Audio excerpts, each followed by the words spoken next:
Okay hi everyone. सो आज हम HCV का एक क्वेश्चन डिस्कस करेंगे, that is question number 4। So it says if the flux of electric field through a closed surface is zero. Fine. तो एक closed surface है, उससे जो इलेक्ट्रिक फ्लक्स है उसकी वैल्यू जीरो है। सो हमें ये ऑप्शंस चेक करने हैं। Option A, the electric field must be zero everywhere on the surface. So अगर आपके पास एक क्लोज्ड सरफेस है और उससे जो इलेक्ट्रिक फ्लक्स है वो ज़ीरो है, तो क्या उस सरफेस के हर पॉइंट पे इलेक्ट्रिक फील्ड का ज़ीरो होना ज़रूरी है? देखो, ऐसा ज़रूरी नहीं है। मैं एक एग्जांपल लेता हूँ। लेट्स से इस तरह से एक यूनिफॉर्म इलेक्ट्रिक फील्ड है ना।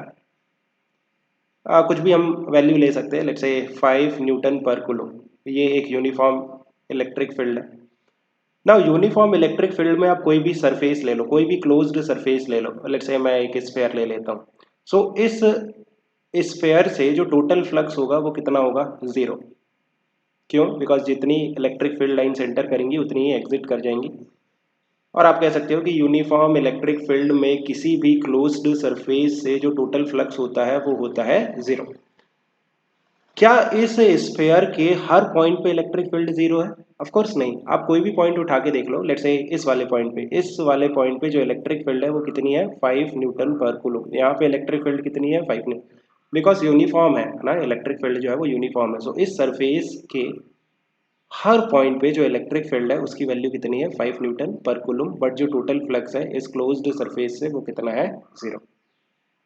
सो ऑप्शन ए जो है वो है रॉन्ग।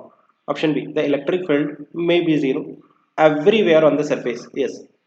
अब देखो, ये मे बी कह रहा है। मे बी मीन्स हो सकती है। ऑफ कोर्स हो सकती है। क्या ऐसा कोई केस हम ले सकते हैं इलेक्ट्रिक फील्ड में जहां पर आपकी जो गॉसियन सरफेस है या फिर क्लोज्ड सरफेस है उसके हर पॉइंट पे इलेक्ट्रिक फील्ड जीरो है? आप ये वाला एग्जांपल देखो। लेट्स से हमारे पास एक हॉलो स्फेयर है, कंडक्टिंग हॉलो स्फेयर है ऑफ रेडियस आर, और इस पे हमने चार्ज क्यू दिया है सो दैट ये जो चार्ज है इसकी आउटर सरफेस पे यूनिफॉर्मली डिस्ट्रीब्यूट हो जाएगा।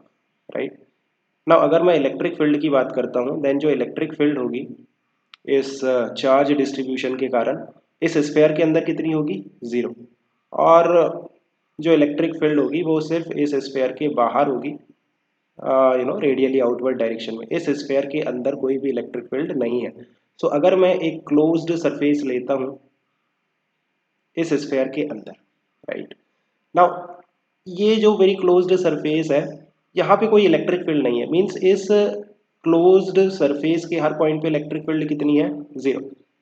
सो इससे जो टोटल फ्लक्स होगा वो कितना होगा? जीरो। सो यहाँ पे टोटल फ्लक्स भी जीरो है और जो इलेक्ट्रिक फील्ड है इस क्लोज्ड सरफेस के हर पॉइंट पे वो भी कितनी है? जीरो। सो मे बी वाला जो केस है वो पॉसिबल हो सकता है ना। सो जो ऑप्शन बी है वो सही है। Option C, the charge inside the surface must be zero.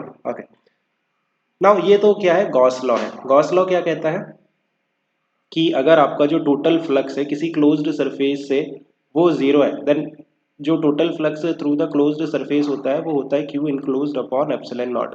तो वो भी कितना होगा? जीरो। तो इट मीन्स क्यू इनक्लोज्ड कितना हो गया? जीरो। सो अगर आपका किसी क्लोज्ड सरफेस से टोटल फ्लक्स जीरो है, देन ये कंडीशन मस्ट है कि उसके अंदर जो टोटल इनक्लोज्ड चार्ज है ना, वो जीरो होना चाहिए। लाइक पॉजिटिव चार्ज और नेगेटिव चार्ज दोनों प्रेजेंट हो सकते हैं, बट जो नेट चार्ज होगा वो कितना होगा? जीरो। तो जो ऑप्शन सी है वो भी सही है।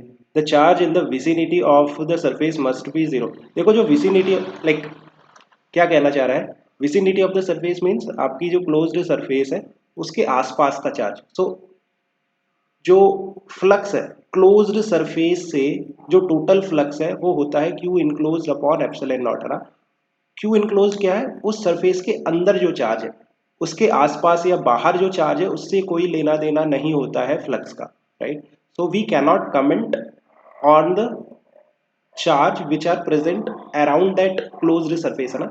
जो बाहर चार्ज प्रेजेंट है और उसके बारे में आप कमेंट नहीं कर सकते यूजिंग द फ्लक्स, बिकॉज बाहर जो चार्ज प्रेजेंट है उसका जो टोटल फ्लक्स होता है किसी क्लोज्ड सरफेस से वो जीरो होता है। I hope you have understood. Keep working hard, best of luck.